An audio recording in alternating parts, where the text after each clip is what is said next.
刺血常用的静脉刺血部位，首先第一个肘窝部，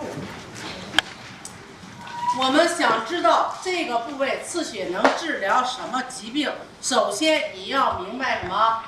有哪几条经络从这儿经过？我们经常说一句话叫什么？经络所过，主治所及，对不对？所以呢，你想把这个针灸学好，最主要的一点必须要什么？把每条经络的循行路线，是不是必须要背过？首先我们看肘窝部有几条经络从这经过？哪3条？肺经，还有什么？心包经、心经，对不对？那首先我们看啊，第一点，根据经络所过，主治所及，这3条经络从这儿经过。那首先第一点，首先肺系疾病是不是它主治范围？然后心脏类疾病是不是它主治范围？然后心绞痛用之特效。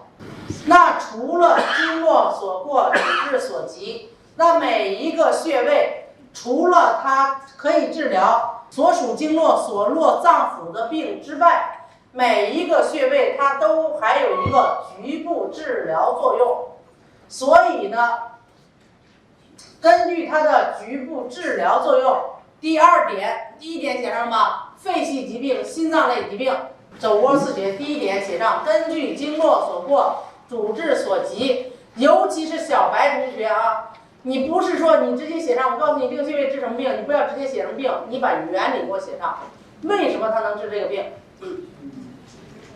第一点，根据经络所过，主治所及，所以治疗肺系病。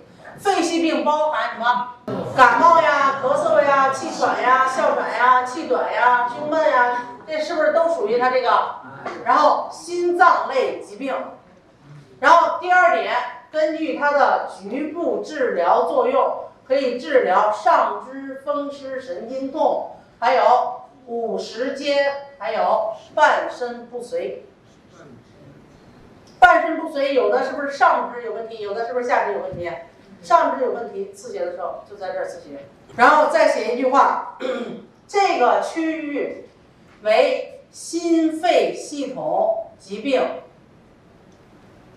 刺血首选区域。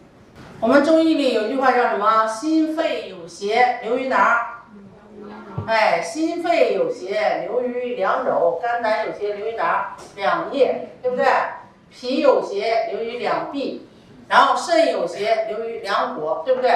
所以心肺疾病首选刺血区就是我们的肘窝区。